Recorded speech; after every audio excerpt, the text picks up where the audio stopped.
কাফেরেরা প্রশ্ন করল, তারা বলতো আমাদের এই জীবন শেষ, মৃত্যুর পরে আমাদের আর নতুন করে ওঠা লাগবে না। ওরা বলতো ইন্না হাউলানি লা ইয়াকুলুনা ইন হিয়া ইল্লা মাউতাতুনাল উলা ওয়া মা নাহনু বিমুনশারিন।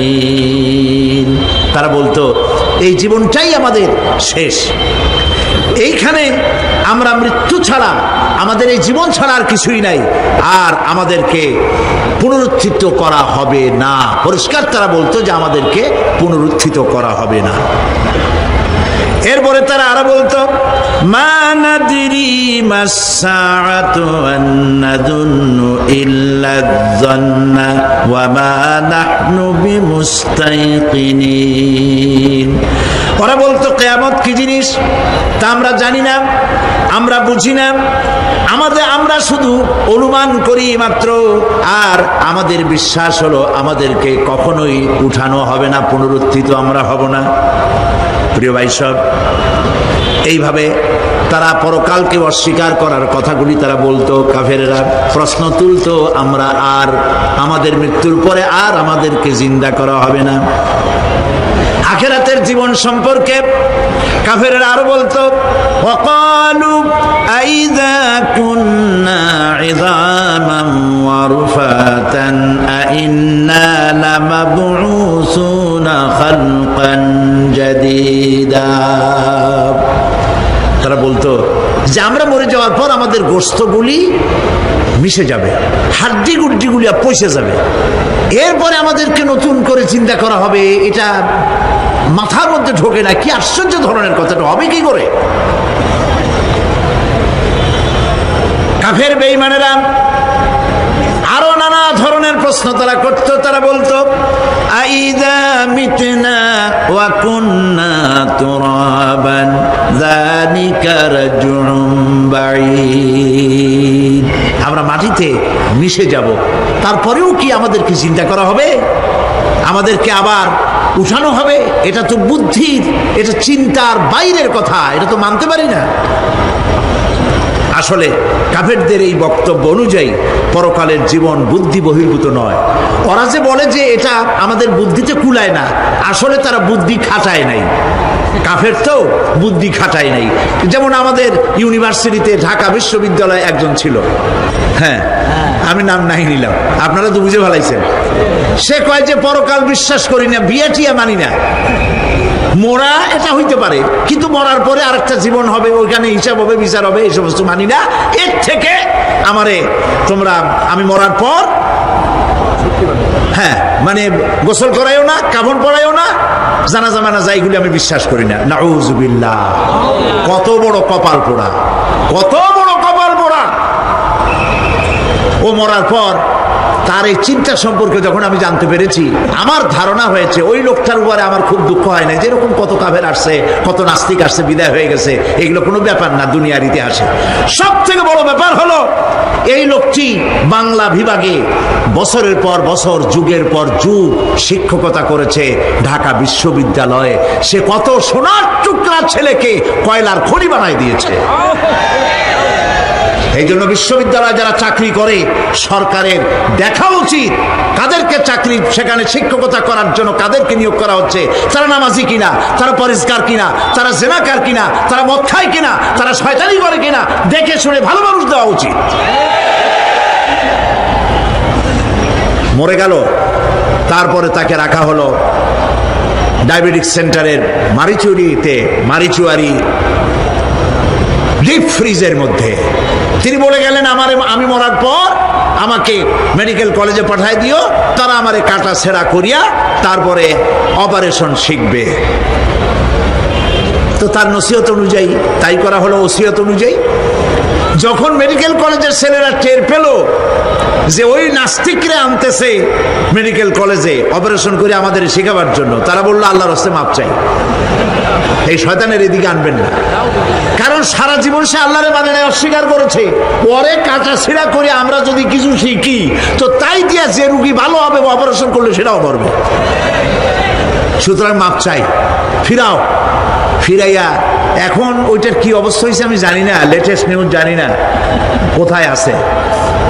যদি এখন কবর তো কপালে হইল না, এখন যদি রাস্তাও ভালায় দেয় আমাদের দেশে কুত্তাও খাবে না, কারণ কুত্তাগুলি আমাদের দেশে এত অভদ্র না যে এত পচা বাসি লাশ খাবে, ওদেরও একটা রুচি টুচি আছে। প্রিয় ভাই সব, এদের চিন্তা, এদের বুদ্ধি হলো, এদের বুদ্ধি সীমিত বুদ্ধি। আর আল্লাহ কোরআনে বুদ্ধির কথা বলেন নাই, আল্লাহ বলেছেন জ্ঞানের কথা। আর ওরা হলো বুদ্ধিজীবী। ওরা কি জীবী কন? বুদ্ধিজীবী। আচ্ছা আপনারা একটা প্রশ্নের জবাব দেন তো, দুনিয়ার সব থেকে বড় বুদ্ধিজীবী কেডা? মাশাআল্লাহ, আপনাদের ওয়াজ না শুনাইলেও হবে, আপনারা তো জানি ফেলাইছেন সব। সব থেকে বড় বুদ্ধিজীবীর নাম হলো শয়তান, আর সব থেকে বড় জ্ঞানীর নাম হযরত আদম আলাইহিস সালাম। মানুষের মধ্যে সর্বপ্রথম তাকে জ্ঞান দান করেছিলেন। সুবহানাল্লাহ। আল্লাহ পাক কোরআনের মধ্যে কোথাও বলেন নাই যে আমি বুদ্ধি দিছি। আল্লাহ পাক বলেছেন ওয়া আল্লামা আদামাল আসমাআ কুল্লাহা, আমি আদমকে সমস্ত জিনিসের জ্ঞান দিয়েছি, নামগুলা শিখাইছি। সুবহানাল্লাহ। ওয়ালাকাদ আতাইনা লুকমানাল হিকমা, আমি লোকমানকে জ্ঞান দান করেছি। ওয়ালাকাদ আতাইনা দাউদা ওয়া সুলাইমানা ইলমা, আমি দাউদ আর সুলাইমানকে কি দিছি? বুদ্ধি দিছি। কি দিছি? জ্ঞান দান করেছি। ইব্রাহিম আলাইহিস সালাম বলেছেন, হে আমার আব্বা, হে আমার পিতা, আমার কাছে এমন জ্ঞান এসছে যে জ্ঞান আপনার কাছে নাই। ফাত্তাবিউনি আহদিকা সিরাতান সাবিয়্যা, আপনি আমার অনুসরণ করেন, আমি আপনাকে সোজা রাস্তায় উঠায় দেব। সুবহানাল্লাহ। আমার কাছে এমন ইলম আসছে। কোরআনে কারীমে আল্লাহ রাব্বুল আলামিন বুদ্ধি শেখো, আল্লাহর কাছে বুদ্ধি কামনা করো, এটা তিনি এক জায়গাও বলেন নাই। বলেছেন আমার কাছে দোয়া চাও, রব্বি জিদনি ইলমা।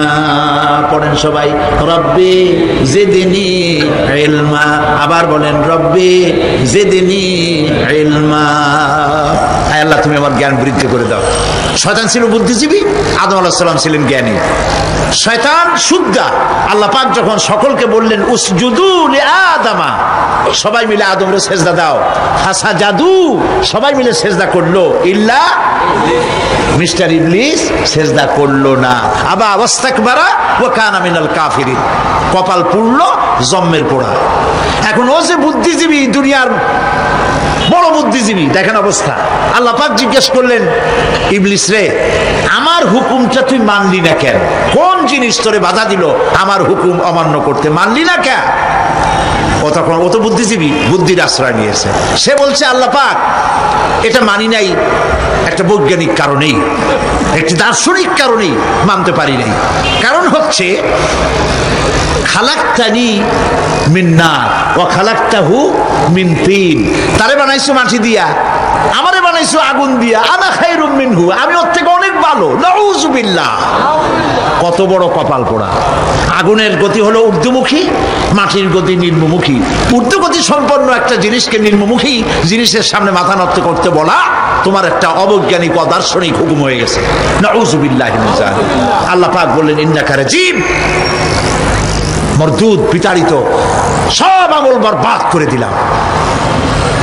দেখেন, অপরাধ শয়তান করেছে, অপরাধ আদম আলাইহিস সালাম করেছে।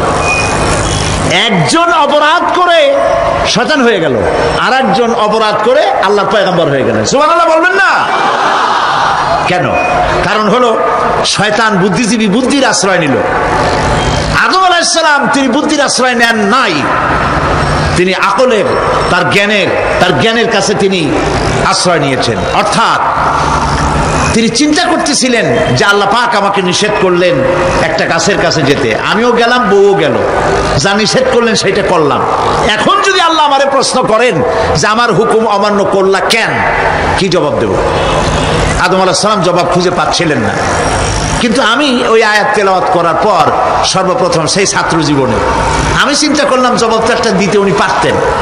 ছাত্র মানুষের মধ্যে তো নানান চিন্তা আসে, তো আমার চিন্তা আসলে উনি একটা জবাব তো দিতে পারতেন, আমাদের আবাল বাসার একটা জবাব তো দিতে পারতেন, এই যে আল্লাহ পাক সবই ঠিক আছে, অপরাধ আমি করেছি, ভুল আমি করেছি, কিন্তু আমার এটা জানতে ইচ্ছে হয় জান্নাতের সমস্ত নাজ নেয়ামত আমার জন্য তুমি জায়েজ করে দিলা, যে কাজটার কাছে যাওয়া যাবে না, ফল খাওয়া যাবে না, এরকম একটা কাজ জান্নাতের মধ্যে বানাইয়া আমার বিপদে ভালাইলা কেন? এরকম একটা জবাব তিনি দিতে পারতেন, কিন্তু তিনি দেন নাই। কারণ তিনি বুঝতে পেরেছেন মহাশক্তিধর আকাশ আর জমিনের মালিক আল্লাহ রাব্বুল আলামিনের সামনে আর্গুমেন্ট চলে না, তার সামনে আর্গুমেন্ট চলে না, সারেন্ডার চলে, আত্মসমর্পণ করা চলে। হযরত আদম আলাইহিস সালাম কোন আর্গুমেন্টের কাছে গেলেন না, কেঁদে কেঁদে অস্থির হয়ে যাচ্ছেন। আল্লাহ রাব্বুল আলামিন যখন প্রশ্ন করবেন, আদম রে আমার হুকুম ভাঙলি কেন, অমান্য করলি কেন, কি জবাব দেব? আর ঠিক সেই মুহূর্তেই রব্বুল আলামিন প্রশ্ন করলেন, আদম রে আমার হুকুম অমান্য করলে কেন? হযরত আদম আলাইহিস সালাম কোন বুদ্ধির আশ্রয় না নিয়া তার জ্ঞান তাকে বলে দিল, আল্লাহ তাকে কালেমা শিখায় দিলেন। উদ্বুদ্ধ হয়ে তিনি আল্লাহ রাব্বুল আলামিনের সামনে মাথা নত করে দিয়ে বললেন, রব্বানা যালামনা আনফুসানা ওয়া ইল্লাম তাগফির লানা ওয়া তারহামনা লানাকুনান্না মিনাল খাসিরিন। রব্বানা যালামনা, হে আল্লাহ আমি আমার নফসের পরে, যালামনা আনফুসানা আমি আমার নফসের পরে জুলম করেছি, অত্যাচার করেছি। ওয়া ইন লাম তাগফির লানা, তুমি যদি আমাকে ক্ষমা না করো। জ্ঞান কত দেখেন, শুধু ক্ষমা চান নাই, বলেছেন তুমি যদি আমাকে ক্ষমা না করো, ওয়া তারহামনা আর যদি দয়া না করো, লানাকুনান্না মিনাল খাসিরিন আমি ক্ষতিগ্রস্ত হয়ে যাব। কতটা জ্ঞানের অধিকারী তিনি! তিনি এটা বললেন না যে শুধু মাফ করে দাও, শুধু মাফ করলে হবে না, মাফও করা লাগবে, আর আগে যেমন দয়া করতে আসলেও করতে আসলেও করা লাগবে। সুবহানাল্লাহ, আল্লাহ পাক রাজি হয়ে গেলেন। রাজি হন নাই? আল্লাহ রাব্বুল আলামিন হযরত আদম আলাইহিস সালামকে শুধু ক্ষমা করলেন না, ক্ষমাও করলেন, আর নবীর মর্যাদা দিয়ে আল্লাহ রাব্বুল আলামিন দুনিয়ায় পাঠাইয়া দিলেন। সুতরাং বুদ্ধি দিয়ে কাফেররা বুদ্ধির আশ্রয় গ্রহণ করে সর্বনাশ করেছে, যে পরকাল হইতে পারে না, মরে যাব আবার উঠবো, আবার এই শরীর কেমনে তৈরি হবে, এইটা তাদের বুদ্ধিতে কুলায় নাই। কিন্তু বুদ্ধি দিয়া চিন্তা করলে বোঝা যাইতো যে হ্যাঁ পরকাল একটা হইতে পারে। আর একটা কথা বলি, সেটা হলো এই, বহুত মানুষ আছে পরকাল বিশ্বাস করে না, আছে না? এমন আছে। এখন আমরা বিশ্বাস করি পরকাল, আমরা কারা কারা বিশ্বাস করি হাত উঁচু করে দেখান তো। আলহামদুলিল্লাহ বলি, বলেন আলহামদুলিল্লাহ। এখন যারা বিশ্বাস করে না তাদেরকে জানাতে চাই, আমরা যারা পরকালে বিশ্বাস করি, তাহলে পরকাল যদি না হয়, কিয়ামত যদি না হয়, বিচার আচার যদি কিছু না হয়, আমরাও বেঁচে গেলাম, আপনারাও বেঁচে গেলেন। কিন্তু সত্য সত্যই যদি পরকাল একটা হয়, বিচার যদি হয়, আমরা বেঁচে যাব, ফেসে যাবা তোমরা। প্রিয় ভাই সব, আল্লাহ রাব্বুল আলামিন সুন্দর করে বুঝাচ্ছেন, দেখো পরকাল কেন হবে, এটা বুদ্ধি দিয়ে চিন্তা করো, জ্ঞান দিয়ে চিন্তা করো। সারা বছর ব্যবসা করার পর হিসাব নিকাশের একটা দিন আসে, আসে না? বলেন আসে কিনা? হিসাব নিকাশের একটা দিন আসে সারা বছর ব্যবসা করার পর, সারা বছর লেখাপড়া করার পর, তারপরে কি বলে পরীক্ষা দেওয়ার একটা দিন আসে, আসে না? তো সারা জীবন আপনি এখানে কাজবাজ করবেন, এখানে আপনি ভালো করলেন মন্দ করলেন, এর কোনো জবাব হবে না, বিচার হবে না। এটা পাগলে চিন্তা করতে পারে, আর পাগলেরা চিন্তা করে বলেই তারা বলে, পাগলেরই এটা কথা, মাটির পুতুল যেমনে নাচায় তেমনি নাচি, পুতুলের কি দোষ? মরিয়া দেখেন, এই গান যারা বিশ্বাস করে মরিয়া দেখেন অবস্থাটা কি হয়।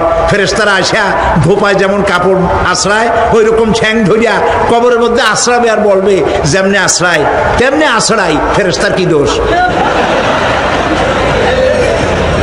কাজে এই পৃথিবী শেষ কথা নয়, মৃত্যু অবধারিত, মরা লাগবে না। এবার দেখেন আল্লাহ কি বলেন, আল্লাযী খালাকাল মাউতা ওয়াল হায়াতা লিয়াবলুয়াকুম আইয়ুকুম আহসানু আমালা। আল্লাহ পাক বলছেন আমি মৃত্যু আর জীবন সৃষ্টি করেছি। কেন করেছি লক্ষ্য করুন, লিয়াবলুয়াকুম, যাতে করে আমি তোমাদেরকে পরীক্ষা করে নিতে পারি। কি ব্যাপারে? আইয়ুকুম আহসানু আমালা, আমলের দিক থেকে, নেক কাজের মধ্য থেকে, ভালো কাজ এবং খারাপ কাজের মধ্য থেকে, আইয়ুকুম আহসানু আমালা থেকে তোমাদের মধ্যে কে উত্তম, কে ভালো মানুষ, এইটার পরীক্ষা নেওয়ার জন্য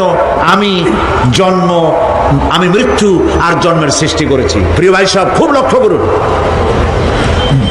জন্ম আর মৃত্যু, জন্ম হলে মৃত্যু হবেই, না হবে না? এই যে একটা ডিউরেশন, একটি সময়, এই সময়টা হলো পরীক্ষার সময়। আমরা যারা পড়াশোনা করেছি, আপনারা পড়াশোনা করেছেন নিশ্চয়ই, কলেজে অথবা হাই স্কুল অথবা মাদ্রাসায় প্রতি বছর একটা করে পরীক্ষা আসে না পরীক্ষা? এই পরীক্ষার ডিউরেশন কত সময়? 3 ঘন্টা। কয় ঘন্টা বলে? 3 ঘন্টা। এই 3 ঘন্টা পরীক্ষা দিতে গিয়ে আপনারা কি কোনো ছাত্রকে দেখেছেন যে প্রশ্নপত্র সামনে নিয়ে গল্প করতেছে, প্রশ্নপত্র সামনে নিয়ে তাস খেলে, জুয়া খেলে, আরেক দিকে তাকায় থাকে? প্রতিটি মুহূর্ত সে কাজে লাগাচ্ছে, প্রতি মুহূর্ত কাজে লাগাচ্ছে। 3 ঘন্টা পুরা হওয়ার 2 ঘন্টার মধ্যে পরীক্ষা তার শেষ হয়ে গেছে, কিন্তু সে চলে যাচ্ছে না, বাকি আরো 1 ঘন্টা আধা ঘন্টা রিভাইজ করতেছে। সে যা যা পরীক্ষা দিয়েছিল প্রশ্ন অনুযায়ী জবাবগুলি ঠিক হয়েছে কিনা সে মিলাই দেখে। কারণ কি? কারণ হলো এই পরীক্ষা যদি ফেল করি, বাপ মায়ের কষ্ট করা পয়সাগুলি বিফলে চলে যাবে, আমি চাকরি পাবো না, আমার জীবনটা 1 বছরের জন্য নষ্ট হয়ে যাবে। এই জন্য সে এত খাটাখাটনি করে পরীক্ষায় ভালো ফল করার জন্য সে পরীক্ষা দেয়, এবং পরীক্ষার রেজাল্ট এই পৃথিবীতেই হয়। ঠিক কিনা বলেন? খাতা দেখতে যতদিন লাগে তারপরে পরীক্ষা হয়। খুব লক্ষ্য করুন, আমাদেরও একটা পরীক্ষা চলতেছে এই পৃথিবীতে, সকলে। ওইটা শিক্ষাঙ্গনের পরীক্ষা, এটা জীবনের পরীক্ষা।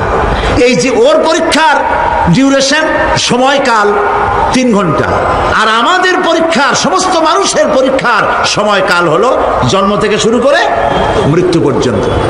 এর মধ্যে বালেগ হওয়া পর্যন্ত সময়টা কনসিডারেবল, ক্ষমার যোগ্য। 15 বছর 12 বছর বালেগ হইতে যে কয় বছর লাগছে, এইটা যা করছেন যা বলছেন সব মাপ। কিন্তু বালেগ হওয়ার পরের থেকে নিয়ে মৃত্যু পর্যন্ত যা যা করবেন সমস্ত কাজের হিসাব আল্লাহর কাছে দিতে হবে। একটা প্রশ্ন করি আপনাদের কাছে, রাগ করবেন না তো? বলবেন যে কথা বলতে তো আপনি আসছেন, আমাদের দিয়ে খাটান কেন, এরকম চিন্তা করবেন না তো? প্রশ্নটা হচ্ছে, বলেন তো দেখি, পৃথিবীর মধ্যে সব চাইতে মূল্যবান জিনিস, দামি জিনিস কোনটা? ইখতিলাফ হয়ে গিয়েছে, ইখতিলাফ হয়েছে। কেউ বলেছে যৌবন, কেউ বলেছে কোরআন, কেউ বলেছে ইসলাম। আর যারা বেশি বুদ্ধি রাখে তারা খামোশ, তারা কথা বলে নাই। কোনটা কইয়া কোন জ্বালা চুপ করে থাকাই ভালো। সব থেকে মূল্যবান জিনিসের নাম সময়। সব থেকে মূল্যবান জিনিসের নাম কি? এবার বলেন, এই পৃথিবীর মানুষ সব থেকে অপচয় করে কোন জিনিসে? সময়ে। সময়ের অপচয় আমরা যা করি। বাড়িতে আজকে রাত্রে ক্যালকুলেটর, কম্পিউটার, ক্যালকুলেটর না থাকে যদি কাগজ কলম হাতে নেন। জীবনের 15 বছর বাদ দেন, এখন আপনার বয়স এখন যা, এই বয়সে প্রতিদিন ওই যৌবন প্রাপ্তির পর থেকে নিয়ে এই পর্যন্ত প্রতিদিন টেলিভিশনের সামনে নাটক দেখার জন্য, সিনেমা দেখার জন্য, ন্যাশনাল জিওগ্রাফি দেখার জন্য, ডিসকভারি দেখার জন্য, স্পোর্টস দেখার জন্য প্রতিদিন কয় ঘন্টা টিভির সামনে আপনি বসেন। এরপরে আপনি এগুলিকে সপ্তাহে কয় ঘন্টা হয়, মাসে কয় ঘন্টা হয়, বছরে কয় ঘন্টা হয়। বয়স এখন আপনার 50 বছর, 15 বছর বাদ দেন, 35 বছর। হিসাব করেন কয় বছর আপনি টেলিভিশনের সামনে বসা ছিলেন। আমার কথা কি মাথায় ঢুকছে? কয় বছর টেলিভিশন আর সিনেমা হলে বসা ছিলেন? চায়ের দোকানে গল্প করতে গিয়ে, আড্ডা মারতে গিয়ে কতটা সময় নষ্ট করেছেন? রবীন্দ্রনাথ, যতীন্দ্রনাথ, যোগীনাথ, তারপরে শরৎচন্দ্র, এই সমস্ত এই নাম মনে আসলো, কবি, সাহিত্যিক, ঔপন্যাসিক, নাট্যকার, তাদের বইপত্র, গল্পের বই, ভূতের গল্প, এই সমস্ত গল্পের বই পড়িয়া জীবনে কতটা সময় নষ্ট করেছেন। সবগুলি এক জায়গায় করেন, সবগুলি এক জায়গায় করেন, এরপরে আপনার চোখ ছানা বড় হয়ে যাবে, দেখতে পাবেন আপনার জীবনের উল্লেখযোগ্য 35 বছরের কম করে হলেও 20 বা 25 বছর অপচয় হয়ে গেছে, নষ্ট হয়ে গেছে। ইন্না লিল্লাহি ওয়া ইন্না ইলাইহি রাজিউন। জীবনের সব থেকে মূল্যবান সময়গুলি নষ্ট করে ফেলেছি আমরা। আল্লাহ পাক বলেছেন, পরীক্ষা নেওয়ার জন্যই এই পৃথিবীতে দিয়েছিলাম। এখন ওর পরীক্ষার, ছাত্রের পরীক্ষার সময় 3 ঘন্টা, রেজাল্ট আউট হবে এখন। আর আপনার আমার পরীক্ষা মৃত্যুতে, জন্ম থেকে শুরু মৃত্যু পর্যন্ত, কিন্তু রেজাল্ট এখানে আউট হবে না। রেজাল্ট আউট হবে কোথায়? কিয়ামতের দিন। কোথায় হবে? হতেই হবে কিয়ামতের দিন। সেদিন এই পৃথিবীতে যারা ভালো কাজ করবে, ভালো কাজের জন্য আল্লাহ পুরস্কার দিবেন, আর মন্দ কাজ যারা করবে তাদের জন্য তিরস্কার তারা পাবেই। এই জন্য বিচার, কিয়ামত হওয়া, বিচার হওয়া, এটা বিবেকের দাবি, এটা জ্ঞানের দাবি। যারা বুদ্ধিজীবী দাবি করে, কপাল পোড়া, এরা এটা বোঝে না, এদের মাথার মধ্যে এটা ঢোকে না। ঠিক কিনা বলে? প্রিয় ভাই সব, কিয়ামত হবে এবং কিয়ামতে আল্লাহর দরবারে আমাদের সকলকে উঠতে হবে, এতে কোনো সন্দেহের অবকাশ। এবার দেখেন আল্লাহ পাক এবার যুক্তি দিয়ে বুঝাচ্ছেন। সুবহানাল্লাহ বলেন। তোমরা যারা বলো যে মরে যাব, পচে যাব, মাটির সাথে মিশে যাব, আবার জিন্দা হব কেমনে? আল্লাহ বলে, কেমনে জিন্দা হবা বুঝাই। সুবহানাল্লাহ বলেন। আল্লাহ রাব্বুল আলামিন বলেন, আল্লাহুল্লাযী আরসালার রিয়াহা ফাতুসিরু সাহাবা ফাসুকনাহু ইলা বালাদিন মাইয়িতিন ফাআহইয়ানা বিহিল আরদা বা'দা মাউতিহা কাযালিকান নুশুর। আল্লাহ পাক বলেন, লক্ষ্য করে দেখো, সমুদ্রের লবণাক্ত পানিগুলি বাষ্পীয় আকারে মেঘমালায় পরিণত করে দেই, আর বাতাসকে হুকুম করি, মেঘটাকে টেনে নিয়ে যাও অমুক জায়গায়। আল্লাহ যেখানে বৃষ্টি দিতে চান, বাতাস মেঘকে ঠেলে নিয়ে সেখানে নিয়ে আসে। বৃষ্টির পানিগুলি পড়ল। আল্লাহ পাক বলেন, আকাশের সেই বৃষ্টির পানি দিয়া মরা জমিনকে আমি জিন্দা করে দিলাম। ফাআহইয়ানা বিহিল আরদা বা'দা মাউতিহা। এই মৃত্যু জমিনকে আমি জিন্দা করলাম, সেখানে তুমি বীজ বপন করলে, সেই বীজগুলি, বীজের মাথা ফাটাইয়া চারাগুলি কে বাইর করে দিল? মাটির আস্তরণ, মাটির আস্তরণের মধ্যে কদুর বিচি, লাউর বিচি। আপনারা কদু কর না লাউ বলেন? যেটাই হোক, বুঝলেই হইল, কদু অথবা লাউ একই কথা। অথবা যে কোনো শাক সবজি, উদ্ভিদ, এর চারা, এর বীজ মাটিতে দেওয়া হলো, মাটিটা ফেটে চারা, যে পাতা দুটো বেরিয়ে আসলো, এই পাতা কি শক্ত না নরম? তাহলে মাটিটা ফাটাইয়া পাতা দুটো বাইর করে দিল কে? সুবহানাল্লাহ বলে। রব্বুল আলামিন দৃষ্টান্ত দিয়ে বুঝাচ্ছেন, আলাম ইয়াকুন নুতফাতাম মিন মানিয়্যিন ইউমনা সুম্মা কানা আলাকাতান ফাখালাকা ফাসাওয়া ফাজআলা মিনহু যাওজাইনি যাকারা ওয়াল উনসা। আল্লাহ পাক বলেন, মানুষকে নিকৃষ্টতম মাতৃগর্ভে নিক্ষিপ্ত এক ফোঁটা পানি ছিল না, আমি তার থেকে আকার আকৃতি দিয়ে সুগঠিত করে মানুষের আকার দান করেছি, আর মায়ের পেটের ভিতরে আমি নারী আর পুরুষ বানাইছি, কন্যা সন্তান এবং পুত্র সন্তান বানাইছি। সুবহানাল্লাহ। এখন মানুষে কয় যে আমরাও পারি। এই যে ক্লোনিং সিস্টেম একটা শুরু হয়েছে, শুনছেন আপনারা? কথা না কইলে বুঝি কি? ক্লোনিং পদ্ধতি। এটি ক্লোনিং পদ্ধতি, বিজ্ঞানীরা যারাই কাজটা করতেছে, তারা বিশ্ব সভ্যতাকে বিনষ্ট করার একটি মারাত্মক কাজে তারা হাত দিয়েছে। ক্লোনিং পদ্ধতিতে যে যা কিছু তৈরি হয়, এর আগে ভেড়ার বাচ্চা হয়েছে, ছাগলের বাচ্চা বানাইছে, সেগুলি তার মায়ের মতোই হয়েছে। অথবা পিতার মতো হয়েছে, পিতার ডিএনএ নিয়ে একটা পুরুষ জাতীয় জন্তুর ডিএনএ অথবা স্ত্রী জাতীয় একটি জন্তুর ডিএনএ নিয়ে তারপরে বিশেষ প্রক্রিয়ার মাধ্যমে সন্তান এই বাচ্চা উৎপাদনের ব্যবস্থা তারা শুরু করেছে পশু দিয়ে। এরপরে মানুষ এভাবে করা যায় কিনা সেই চিন্তা তারা করেছে। ইতিমধ্যে নাকি দুটো বাচ্চা হয়েছে, এটা সত্য না মিথ্যা এখনো যাচাই করা যায় নাই। কিন্তু পশুর থেকে যেগুলো হয়েছে সবগুলি রোগ নিয়ে আসছে পৃথিবীতে, গেল 1 নম্বর কথা।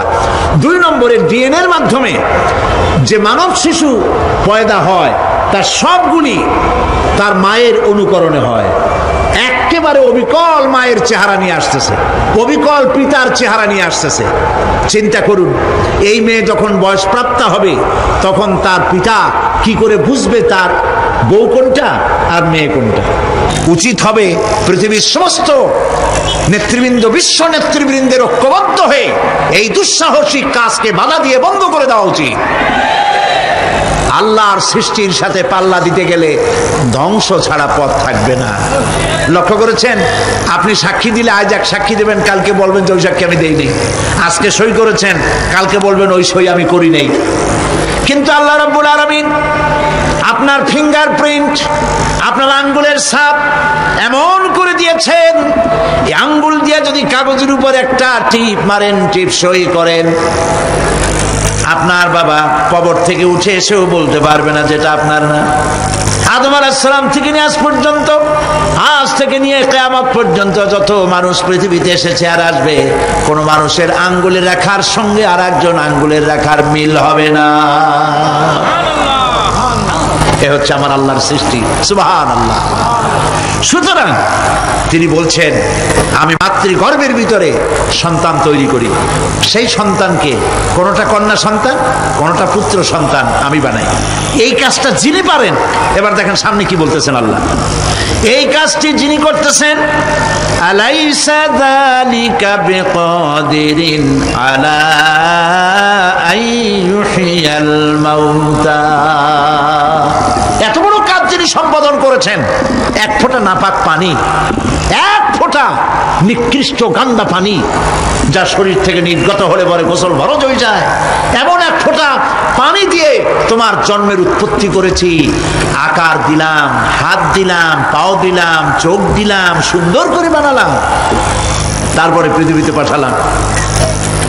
এরপরে তুমি কি করে মনে করতে পারো যে সেই আল্লাহ তোমার মৃত্যুর পরে আবার চিন্তা করতে পারবে না? আলাইসা যালিক, আল্লাহ পাক কি তোমাকে মৃত্যুর পরে, আলাইসা যালিকা বিকাদিরিন, আল্লাহ পাকের পক্ষে এটা কি সম্ভব নয় যে তোমার মৃত্যুর পরে আল্লাহ আবার চিন্তা করবেন? বলেন অবশ্যই পারবেন, বলেন অবশ্যই পারবেন। প্রিয় ভাই সব, আল্লাহ পাক এরপরে বলছেন, ইয়া আইয়ুহান নাসু ইন কুনতুম ফি রাইবিম মিনাল বা'সি ফাইন্না খালাকনাকুম মিন তুরাব। হে মানব সকল, যদি সন্দেহ হয় যে আমি তোমাদের পরকাল সম্পর্কে, যদি পুনরুত্থান সম্পর্কে যদি তোমাদের সন্দেহ হয়, জানা থাকা উচিত আমি তোমাদেরকে মাটি দিয়ে সৃষ্টি করেছি, মাটির উপকরণ দিয়ে সৃষ্টি করেছি। এই মাটির সাথে মিশে যাবা, আবার উঠানো হবে। মাটিতে কবরের মধ্যে মুর্দা রাখার সময় কি বলি আমরা? মিনহা খালাকনাকুম ওয়া ফিহা নুঈদুকুম। পড়েন সবাই, মিনহা খালাকনাকুম ওয়া ফিহা নুঈদুকুম ওয়া মিনহা নুখরিজুকুম তারাতান উখরা। মাতৃগর্ভের ভিতরে মানুষকে আল্লাহ রাব্বুল আলামিন হাত পাও চক্ষু কর্ণনাসিকা দিয়ে সুন্দর করে মায়ের পেটের ভিতরে বানায়া এই পৃথিবীতে আল্লাহ পাক পাঠায় দেন। আর আল্লাহ পাক বলেন, সুম্মা নুখরিজুকুম তিফলা, বাচ্চার আকারে মায়ের পেট থেকে বের করে দিলাম। যে আল্লাহ রাব্বুল আলামিন এইভাবে করে তোমাদেরকে সৃষ্টি করেন। যালিকা বিআন্নাল্লাহা হুয়াল হক। জেনে রাখো, এসব কিছু এই জন্যই ঘটে যেহেতু আল্লাহ রাব্বুল আলামিন আল্লাহ তাআলা মহা সত্য, তিনি যা বলেন তাও সত্য, তার কথার মধ্যে কোনো রকমের বৈপরীত্য নাই। ব্যারোমিটার যন্ত্র আছে, যে যন্ত্রের মাধ্যমে আবহাওয়া মাপা হয়, বৃষ্টি হবে কি হবে না, ঝড় হবে কি হবে না, জলোচ্ছ্বাস হবে কি হবে না, এগুলি ব্যারোমিটার যন্ত্র দিয়া, আবহাওয়া মাপা যন্ত্র দিয়ে তারা মাপে।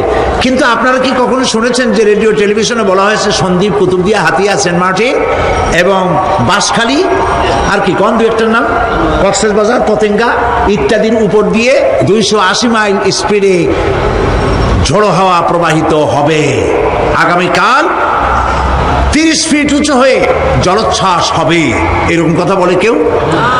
কি বলে? হইতে পারে বজ্র সহ বৃষ্টিপাত হতে পারে। এবার কোরআন শরীফ দেখুন তো, কোরআন শরীফে কোথাও আছে পরকাল হইলেও হইতে পারে, কবর আযাব এটাও হয়তো হইতে পারে, জান্নাত আর জাহান্নাম থাকতেও পারে, এরকম কথা আছে? সব কথা ডাইরেক্ট,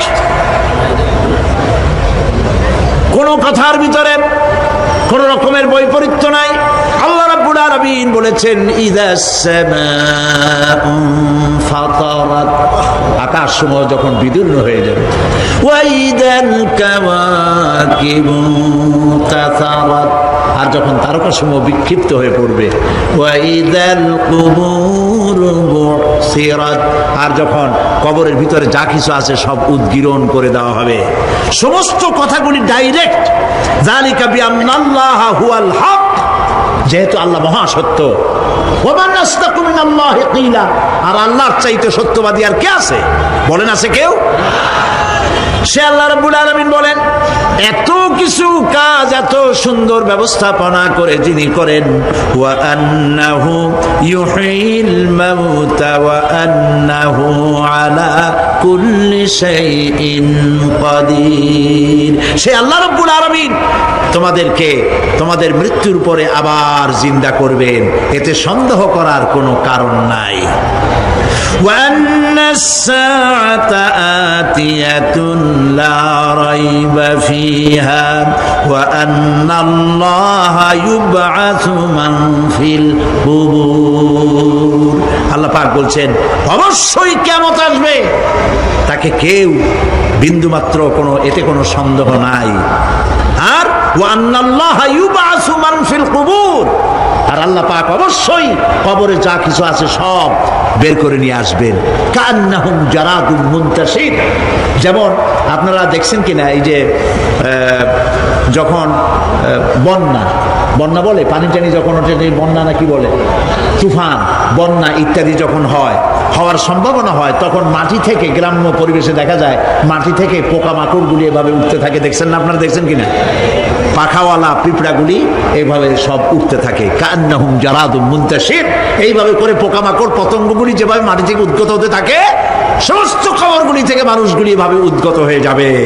তবে হ্যাঁ, আপনারা একটা প্রশ্ন করতে পারেন যে কবর দিয়ে সব উঠবে, কিন্তু যে মানুষের বাগে খাইছে তার কি হবে? যে মানুষ আগুনে পড়ে গেছে তার কি হবে?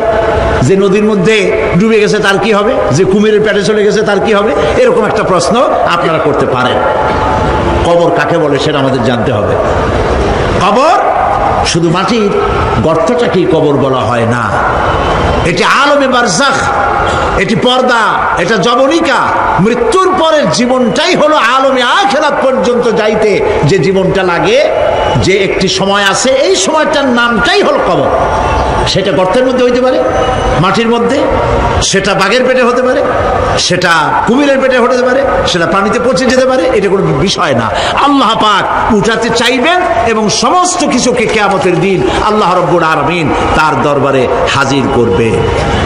তাহলে আমরা বুঝতে পারলাম যে কিয়ামত যে হবে এই ব্যাপারে কোনো সন্দেহের অবকাশ নাই। এখন ওই কিয়ামতের দিন আল্লাহ রাব্বুল আলামিন আমাদের বিচার নেবেন, হিসাব করবেন। দুনিয়ায় যে পরীক্ষা দিয়েছিলাম, এই পরীক্ষায় যদি কেউ একবার ফেল করে, আর একবার পরীক্ষা দিয়ে পাস করার সুযোগ আছে, আরো একবার যদি ফেল করে আবার পরীক্ষা দিয়ে পাস করার সুযোগ আছে। 10 বার পরীক্ষা দিবেন, 10 বার ফেল করবেন, 100 বার পরীক্ষা দিবেন, 100 বার ফেল করবেন, তারপরেও আবার পরীক্ষা দেওয়ার সুযোগ আছে। কিন্তু কিয়ামতের ময়দানে যদি কোনো মানুষ তার জীবনের পরীক্ষায় যদি ফেল করে, দ্বিতীয়বার পরীক্ষা দিয়া পাস করার আর কোনো সুযোগ নাই। এই পৃথিবীটি জজ কোর্টে কেউ হেরে গেল, হাইকোর্টে আপিল করার সুযোগ আছে। হাইকোর্টে যদি হেরে যায়, সুপ্রিম কোর্টে কেস করে জেতার সুযোগ আছে, আপিল করার সুযোগ আছে। সুপ্রিম কোর্টেও হেরে গেল, প্রেসিডেন্টের কাছে জীবন ভিক্ষা চাওয়া যাইতে পারে।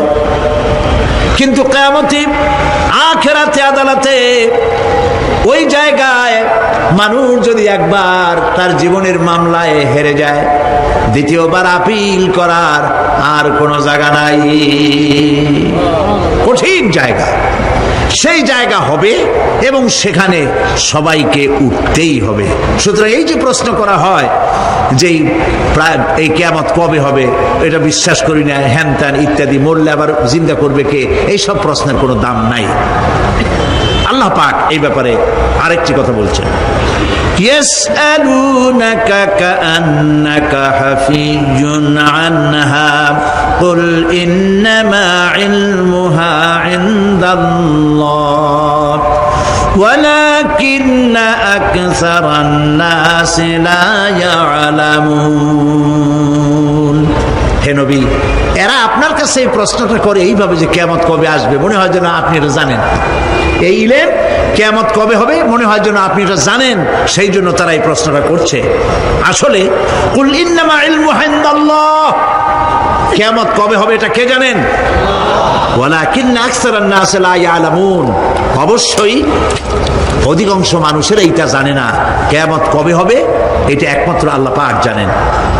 পরকালের জীবন যে হবে এতে কোনো সন্দেহ নাই, সেই ব্যাপারে আল্লাহ পাক বলছেন, আআনতুম আশাদ্দু খালকান আমিস সামাউ বানাহা। তোমরা যে পুনরুত্থান সম্পর্কে অস্বীকার করো, এবার চিন্তা করো, তোমারে বানানো কঠিন না ওই মহা আকাশটা বানানো কঠিন? কোনটা কঠিন বলেন না আপনারা, কোনটা কঠিন? আপনারা একটু তাকায় দেখেন তো, এই যে বিশাল প্যান্ডেল, এই প্যান্ডেলে খুঁটি আছে না নাই? আছে কিনা? কতগুলা খুঁটি গুনতে আপনার আধা ঘন্টা খানে সময় লাগবে, ঠিক না? এই একটা প্যান্ডেল বানাতে যদি এতগুলি খুঁটি লাগে, তাহলে বিশাল আকাশে যদি এইরকম খুঁটি লাগতো আকাশটারে ঝুলায় রাখার জন্য, তাহলে চিন্তা করেন তো, খুঁটির জ্বালায় গাড়ি গাড়ি চালানো যাইতো? আছে কোনো খুঁটি? জোরে বলেন, আছে? নাই। ওই আকাশটাকে আল্লাহ পাক বলছেন, আনতুম আশাদ্দু খালকান আমিস সামাউ বানাহা, তোমারে বানানো কঠিন নয় বিশাল আকাশ বানানো কঠিন? কোনটা কঠিন ছিল? তো ওই আকাশটা বানানোই তো আল্লাহ পাকের কাছে সহজ হয়ে গেছে। তাহলে তোমারে একবার বানাইয়া যে একবার বানাতে পেরেছেন তিনি আবার চিন্তা করতে পারবেন না, এই চিন্তা কেন করো? আল্লাহ রাব্বুল আলামিন কোরআনে কারীমের ভিতরে পরিষ্কার করে বলেছেন, ওরা বলে, কাফের বেঈমানেরা বলে, ক্বালা মান ইউহয়িল ইযামা ওয়া হিয়া রামীম, আমাদের হাড় গোড় যখন পচে যাবে, গলে যাবে, কে আমাদের চিন্তা করবে? জবাবে আল্লাহ পাক বলেন, হে নবী আপনি বলুন, কুল ইউহয়িয়াল্লাযী আনশাহা আউওয়ালা মাররা, আপনি বলে দিন যে আল্লাহ রাব্বুল আলামিন একবার তোমাকে সৃষ্টি করেছেন, প্রথমবার যিনি সৃষ্টি করেছেন, দ্বিতীয়বার মৃত্যুর পরে আবার তিনি জিন্দা করবেন। কেন বিশ্বাস করো না? সুতরাং এই যে আল্লাহ পাক মানুষকে জীবন দিয়েছেন, এই জীবনের পরে মৃত্যু, মৃত্যুর পরে আবার আমাদের সকলকে উঠতে হবে এবং আল্লাহ পাকের দরবারে আমাদেরকে উপস্থিত হতে হবে। এই কথাগুলি যারা অস্বীকার করে, পরকাল যারা মানে না, তাদের সম্পর্কে আল্লাহ পাক বলছেন, والذين كذبوا بآياتنا ولقاء الآخرة حبطت أعمالهم। আল্লাহ পাক বলেন, যারা পরকালকে অস্বীকার করেছে, আখিরাত যারা মানে না, তাদের জিন্দেগীর সকল আমলগুলিকে আল্লাহ পাক বরবাদ করে দিবেন। পরকালের বিশ্বাসের উপরে ভিত্তি করেই মানুষের চরিত্র ভালো হইতে বলেন পারে। একটা দৃষ্টান্ত দেই, একটা দৃষ্টান্ত। এই যে যারা চুরি করে, ডাকাতি করে, সন্ত্রাস করে মানুষ মারে, সন্ত্রাসগুলি করে কি জন্যে? এদের ধারণা নাই যে আল্লাহ পাক আমাদেরকে উঠাইতে পারবে, আমাদের মৃত্যু হবে, পরকালের চিন্তা নাই বলেই তারা এই কাজটা করে। রাতের আধারে কোটি কোটি টাকার অফার আসছে, কেউ দেখে না এইখান থেকে, এই টাকার খাওয়া থেকে, অথবা জেনা করা থেকে, অথবা মদ পান করা থেকে গোল্ডেন অপরচুনিটি, সুযোগ আসছে, জেনা করা যায়, মদ খাওয়া যায়, টাকা নেওয়া যায়, অবৈধ টাকা। এই অপরাধ থেকে বাঁচাতে পারে একমাত্র পরকালের জবাবদিহিতা, আখিরাতের ভয়। আল্লাহর কাছে আমাকে জবাবদিহি করতে হবে, এই ভয় ছাড়া আর কোনো কিছুই মানুষের এই বিপদ থেকে মানুষের চরিত্র ভালো বানাইতে পারে না। মানুষের চরিত্র ভালো বানাবার জন্য এটাই হচ্ছে একমাত্র পথ। সেই জন্য আল্লাহ পাক আখিরাতের জীবন রেখেছেন, উঠতে সেখানে হবেই। এই পৃথিবীতে একবার যখন আসছি, আমাদেরকে জিন্দা আল্লাহ করবেন এবং সমস্ত কথাগুলির জবাব আল্লাহর কাছে দিতে হবে।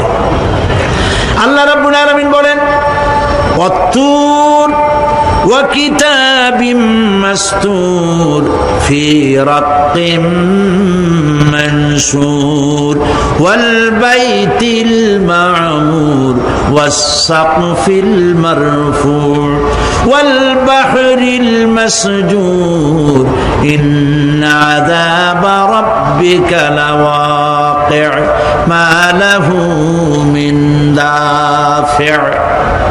সূরা তুর।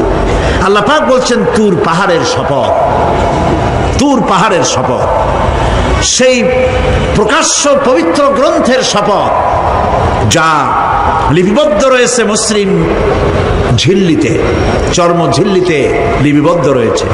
আরো শপথ বাইতুল মামুরের, আরো শপথ সুউচ্চ আকাশের, আরো শপথ উচ্ছ্বাসিত তরঙ্গায়িত সমুদ্রে।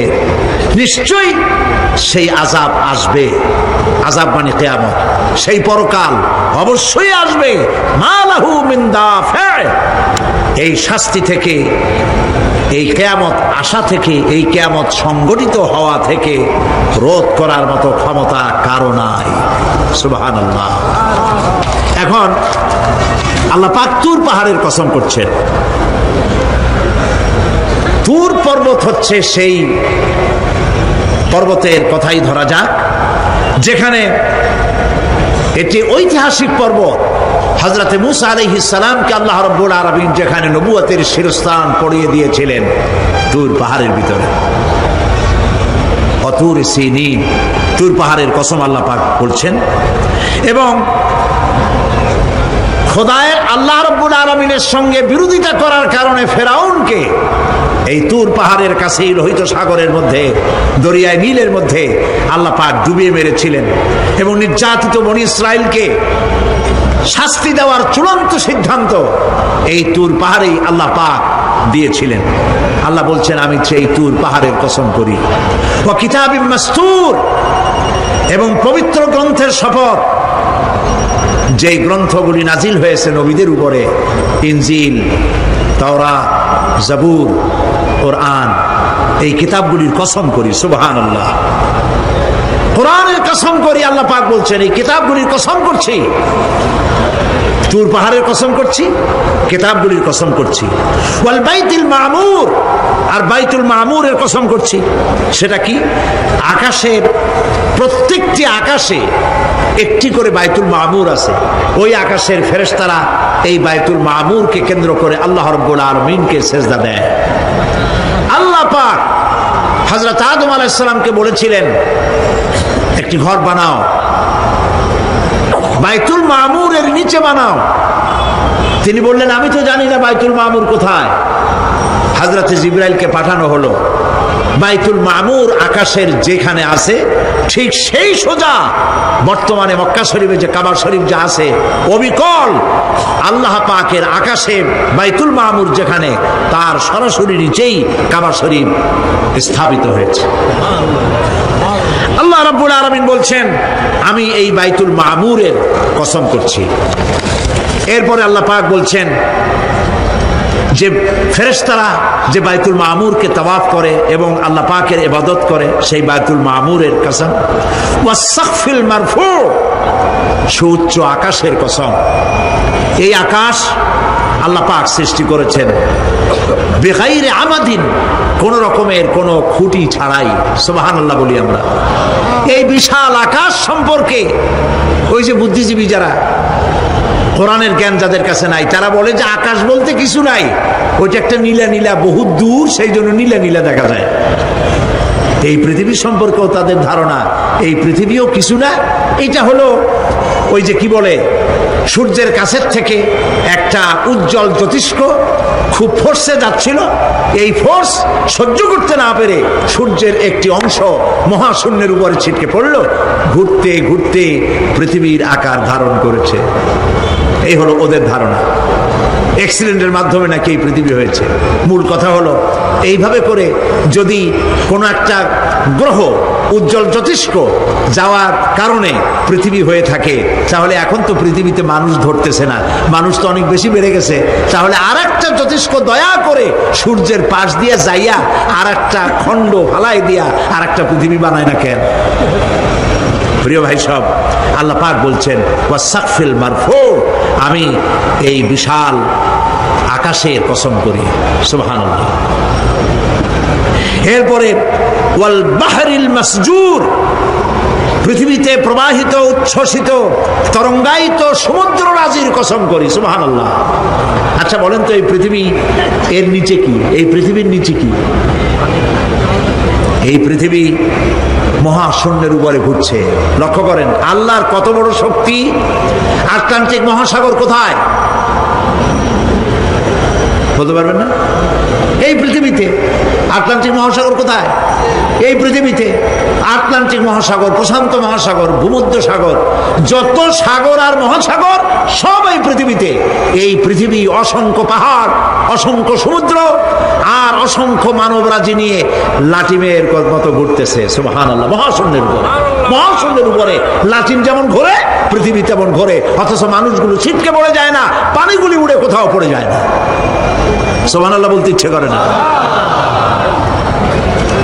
আল্লাহ রাব্বুল আলামিন সূরা ইয়াসিনের মধ্যে বলেছেন লাশ-শামসু ইয়ানবাগি লাহা আন তুদরিকাল কমারা ওয়ালাল লাইলু সাবিকুন নাহার ওয়া কুল্লুন ফি ফালাকিন ইয়াসবাহুন। সূর্য চন্দ্রের অধিকার নষ্ট করতে পারে না। রাত দুপুরের সময় সূর্য উঠবে না, দিনের দুপুর বেলায় চন্দ্র উদিত হয়ে সূর্যের আলোকে নিষ্প্রভ করতে পারে না। চন্দ্র সূর্যের আগে যেতে পারে না, সূর্য চন্দ্রের আগে যেতে পারে না, কারো গায়ে কারো ধাক্কা লাগে না। অসংখ্য তারকারাজি উড়ে বেড়াতেছে, কারো সাথে কারো কোনো ধাক্কা নাই, কোনো সংঘর্ষ নাই। মহাশূন্যের উপরে সূর্য চন্দ্র যেমন ঘোরে, ওয়া কুল্লুন ফি ফালাকি ইয়াসবাহুন, চাঁদ আর সূর্য যেমন ঘোরে, মহাশূন্যে যা আছে তাও ঘোরে। এই পৃথিবীটা মহাশূন্যের উপরে, গোটা পৃথিবী সমস্ত সমুদ্র আর মহাসমুদ্র নিয়ে সব ঘুরতেছে। সুবহানাল্লাহ। ওয়াল বাহরিল মাসজুর, তরঙ্গায়িত উচ্ছ্বসিত সমুদ্র রাজির কসম করি। সমুদ্র সন্দ্বীপ যাওয়ার সময় কেমন অবস্থা হয় যদি তুফানে পড়ে? দাল্লা মান তাদউনা ইল্লা ইয়াহু, সকলের কথা মানুষ ভুলে যায়। মৌজুন কাল জিবাল, পাহাড়ের মতো যখন ঢেউগুলো আসতে থাকে সবাই সব ভুলে যায়, তখন মনে পড়ে শুধু আল্লাহ। কি মনে পড়ে? আল্লাহ কত বড়। সমুদ্রের কাছে যাই দেখেন। সুবহানাল্লাহ। এই বিশাল বিশাল সমুদ্র রাজির কসম করছি। এতগুলি কসম করে আল্লাহ পাক কোরআনে কারীমের মধ্যে বলছেন, দেখো এই সব জিনিসগুলি আমি সৃষ্টি করেছি, আর এই জিনিসগুলির কসম করে বলছি সেই পরকাল অবশ্যই অনুষ্ঠিত হবে, সেই আযাব আসবে। কেউ এই পরকাল অনুষ্ঠিত হওয়া থেকে কেউ ফিরাইয়া রাখতে পারবে না। এখন তোমরা প্রশ্ন করতেছো, আল্লাযী ফীহি আল্লাযী হুম ফীহি মুখতালিফুন, এই ব্যাপারে তোমরা ইখতিলাফ করতেছো, মতবিরোধ করতেছো, ঠাট্টা করতেছো, বিদ্রূপ করতেছো। কাল্লা সায়ালামুন, অবশ্যই তোমরা জানতে পারবে। সুম্মা কাল্লা সায়ালামুন, অবশ্যই তোমরা জানতে পারবে সেই পরকাল হবে, এতে কোনো সন্দেহ নাই। সুবহানাল্লাহ। রব্বানা যালামনা أنفسنا وإن لم تغفر لنا وترحمنا لنكونن من الخاسرين ربنا لا تزغ قلوبنا بعد إذ هديتنا وهب لنا من لدنك رحمة إنك أنت الوهاب। হায় আল্লাহ তাআলা, দীর্ঘক্ষণ ধরে তোমার কোরআনের কথা শুনে তোমার দরবারে হাত তুলেছি, দয়া করে মেহেরবানি করে আমাদের জিন্দেগির গুনাহ খাতাকে মাফ করে দাও। আমাদের মা বাপ মুরব্বিয়ান যারা কবরে চলে গেছে, আল্লাহ তাআলা কবরগুলিকে জান্নাতের টুকরায় পরিণত করে দাও। রব্বুল আলামিন, যেই পরকালের কথা, কিয়ামতের কথা আলোচনা করলাম, সেই কঠিন হাসরের ময়দানে যেদিন পায়ের নিচে হবে তামার মতো মাটি, আর মাথার উপরে প্রকাণ্ড সূর্যের তাপে গুনাহগারের মাথার চান্দি ফেটে গিয়া মগজগুলি গলে গলে নাক কান দিয়ে বেয়ে পড়তে লাগবে। জিহ্বাটা পানির পিপাসায় কুকুরের মতো ঝুলে নাভিস্থল পর্যন্ত পড়ে যাবে। ময়দানে সারা পড়বে পানি পানি বলে। আল্লাহ তাআলা ওই দিনে তোমার হাবিবের হাতের কাউসারের পেয়ালা আমাদের নসিব করে দিও।